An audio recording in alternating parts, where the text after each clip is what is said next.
खुलुमबाय एसबी बड' निउज चेनेलाव नोंथांमोनखौ बरायनायजों लोगोसे गोजोन फुंबिलिनि गाहाम हामलायनाय जासिहरनाय थाबाय आं सिबिरानि ब्रह्म नोंथांमोना दासिमबो आंनि चेनेलखौ साबस्क्राइब खालामनानै लायाखैबा सानफ्रामबो फुंनि समाव खौरां मोननो थाखाय एसबी बड' निउज चेनेलखौ साबस्क्राइब खालामनानै लानो हागोन बे चेनेलनि गेजेरजोंनो नोंथांमोनहा सानफ्रामबो फुंनि समाव सानसेयारि खौरांखौ मोननो हागोन हरखाबै भुटाननिफ्राय फैनाय दैया चिरां जिल्लानि दाब दाब जायगायाव लोमसावफैदों भारत भुटान सिमानि ओनसोलफोराव थानाय गामिफोर मालिबिटा निसिमानि सिङाव थानाय खुंख्राजरा गामि बिजनीनि सिङाव थानाय से नं सिसुबारि 2 नं सिसुबारि 3 नं सिसुबारि बेनि अनगायैबो माज्राबारि बायदि ओनसोलफोराव हरखाबै दैया फैनानै लोमसावफैदों भुटाननिफ्राय फैनाय लालाय दैमानि माथावरिया बायफ्लंनायनि थाखायनो माख्रा दैमा आइ दैमा आरो नांगलभाङा दैमाया लोमसावदों जायनि थाखाय दैबाना जानो मोन्दों भुटाननिफ्राय फैनाय हरखाब दैया गोबां ओनसोलफोरावनो लोमसावफैनायजों न' बां बारि बागान गासैबो लोमसावदों आरो दैया दाहार जानायलाय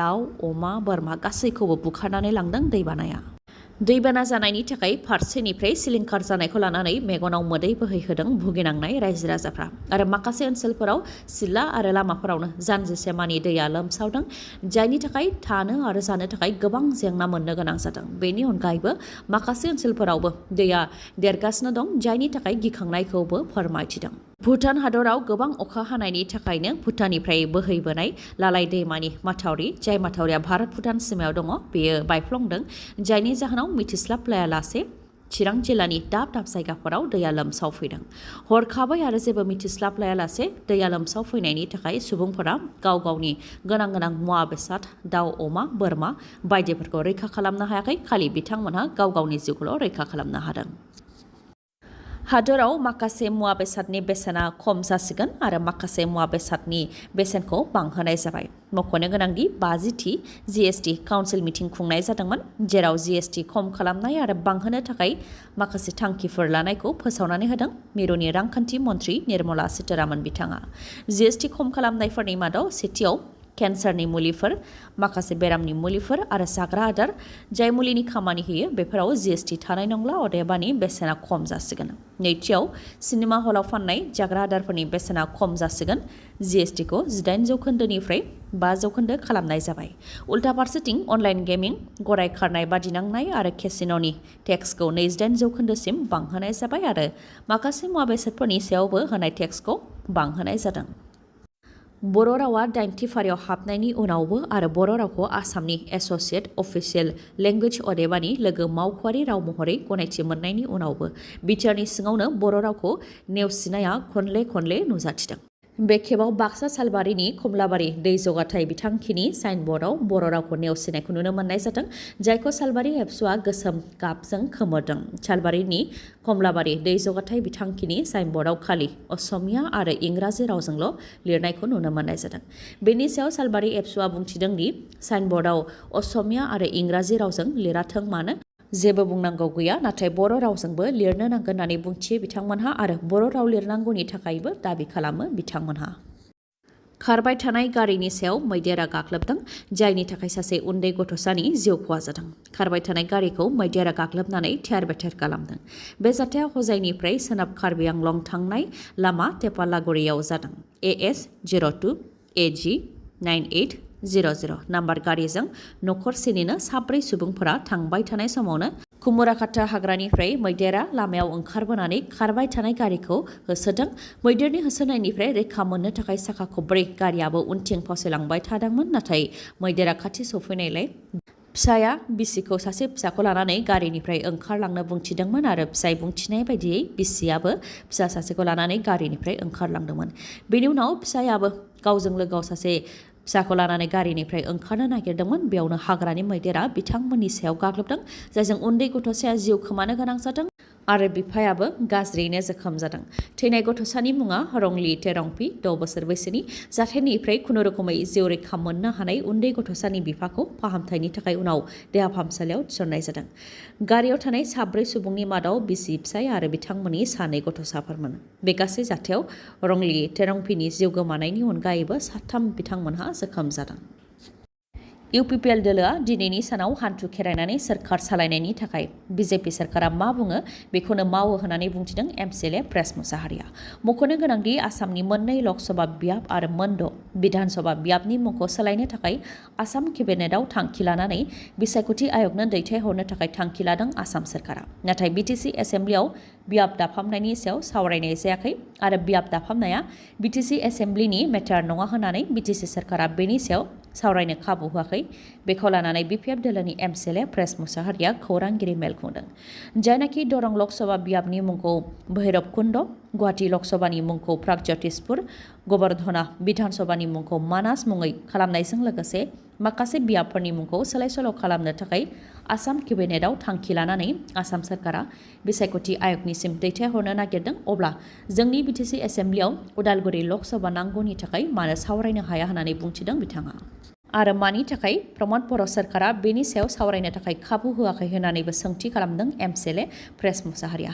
जायनाखि उदालगुरि बियाब जानांगौनि थाखाय आरो बिटिसिनि बिधानसभा बियाबनि एसटि खथाखौ बांहोनांगौनि थाखाय गासै दोलो आफादफोरजों लोगोसे बिटिसिनि रायजो राजाफ्रा भारतनि बिसायख'थि आयगनो गोसोखां बिलाइखौ गथायदों। बे समाव जुदि रायजो राजानि खोथाखौ लानानै सोलिफुनाय सोरखार आरो बेरेखा दोलोआ एसेम्ब्लियाव सावरायनो हायाब्ला बे दुखुनांथाव होननानै बुंथिदों एमसिएलए प्रेस मुसाहारिया। प्रमद बर'आ खालि सानदों बायदि बायदि खुगाजों बुंबाय थाब्लाल' जानाय नङा, थारैनो मोगथाङावबो बेनि सायाव खामानिखौ मावनो नांगोन। नाथाय बिथाङा बेफोरखौ गोसोजों बुङाखै, खुगाजोंल' बुंबाय थादों आरो बेफोर खामानिखौ मावनो थाखाय बिथांमोनाव साहस गैया।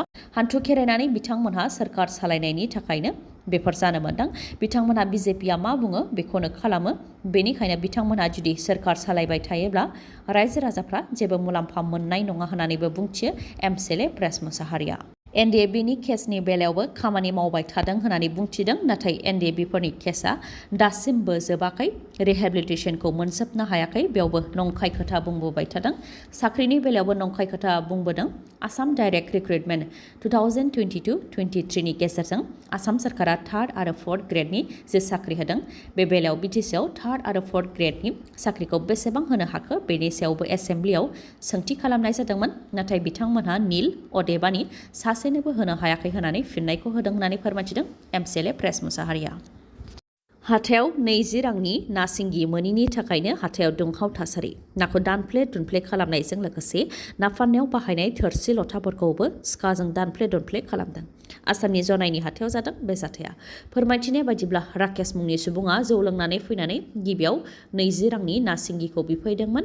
नाथाय जायनाखि ना सिंगिनि बेसेना बाजाराव केजिसेयाव 600 रां, बेनिखायनो 20 रांनि हरनो हानाय नङा होननानै गलादारा बुंथिदोंमोन।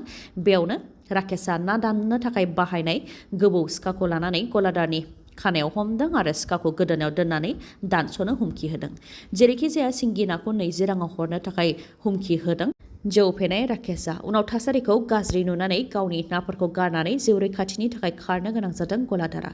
ओजोंहाय दुथांनि आखाइनिफ्राय खुनुरुखुमै सिखाखौ गुबुन सुबुंफोरा सेनो हादोंमोनब्लाबो दुथाङा गुबुन गलादारनिफ्राय फिन सिखा लायनानै फैनानै हाथायाव उदखार खालामनायजों लोगोसे ना गलादारनि नाफोरखौ दानफ्लेजोबदों आरो ना फाननायाव बाहायनाय लाइ लथरखौबो दानख्रुब दानख्राब खालामनानै थेर बेथेर खालामदों। जाथायनि उनाव राकेशनि बिफा जाय गावबुरा बिथांजों लोगोसे पुलिसाबो नुजाथिफैदों आरो निसायाव थानायनि थाखायनो बेफोर जाथाया जानो मोन्दों होननानै फोरमायथिदों गावबुराया। ओजोंहाय दुथां राकेशनि उदखार खालामनायजों 30 निफ्राय 40 रोजा रांसोनि नाफोरा खहा जादों होननानै फोरमायथिदों गलादारा। क'क्राझाराव थाङोब्ला आरो क'क्राझारनि थागिबिफोराबो मिथिनानै लानाया गाहाम, नङाब्ला होनो नांगोन नोगोद 2000 रां जुरिमाना। नंगौ, नोंथाङा थारखौनो खोनानो मोन्दों। जों बयबो नुबोदों मोनाबिलि समाव क'क्राझार सहराव थानाय फ्लाइअभाराव गोबां सुबुंफोरानो गाव गावनि गारि मथरखौ दोनथ'नानै बेरायग्लाङो। नाथाय बेनि हेंथा राहा लानो थाखाय थांखि लाबाय क'क्राझार ट्राफिक पुलिसा।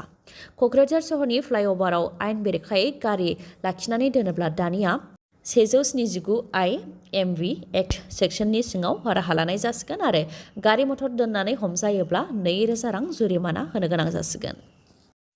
गोजौ सोलोंथाइ होनो थाखाय ओबिसि आरो एमओबिसिनि रिजार्भेशनखौ बांहोनो थांखि लाबाय आसाम केबिनेटआव। ओबिसि आरो एमओबिसिनि रिजार्भेशन सिटखौ 15 जौखोन्दोनिफ्राय 27 जौखोन्दोसिम बांहोनाय जाबाय। जायनाखि ओबिसि थाखोनि सुबुंफोरनि रिजार्भेशन सिटखौ बांहोनाय जादों। बेनिखायनो टाई आहम, चुटिया, मरान, मटाक, कच राजबंशी आरो टि ट्राइब्सफोरनि रिजार्भेशना बांसिगोन। बेनि मादाव रायजोनि गंजिनै इउनिभारसिटिफ्राव टाइ आहमफोरनिया मोन 26 सिटसिम रिजार्भेशन जासिगोन। चुटियानिया मोन 15 रिजार्भेशन जासिगोन। मरानिया मोन 16, मटाकनिया मोन 15, कच राजबंशीना मोन 22 सिम आरो टि ट्राइब्सनिया मोन 19 गासै 113 सिटआ रिजार्भ जासिगोन। पलिटेकनिक इन्स्टिटिउटफोराव टाइ आहमनिया मोन 58 सिटआ रिजार्भ जागोन। चुटियानि थाखाय मोन 43, मरानि थाखाय मोन 43, मटाकनि थाखाय मोन 32, कच राजबंशीनि थाखाय मोन 58 आरो टि ट्राइब्सफोरनि थाखाय मोन 58 सिम सिटआ बांसिगोन। इन्जिनियारिं इन्स्टिटिउटफोराव टाइ आहमनि थाखाय मोन 21, चुटियानि थाखाय मोन 16, मरानि थाखाय मोन 15, मटाकनि थाखाय मोन 15, कच राजबंशीनि थाखाय मोन 22 आरो टि ट्राइब्सनि थाखाय मोन 30 सिम सिटआ बांसिगोन। खौरांखौ जोबजासे खोनासंनायनि थाखाय गोजोन्थों। नोंथाङा दासिमबो आंनि चेनेलखौ साबस्क्राइब खालामाखैबा अन्नानै साबस्क्राइब खालामनानै ला। लोगोसे खौरांखौ मोजां मोनदोंबा लाइक, कमेन्ट आरो शेयार खालामनो दाबाव। गोजोन्थों।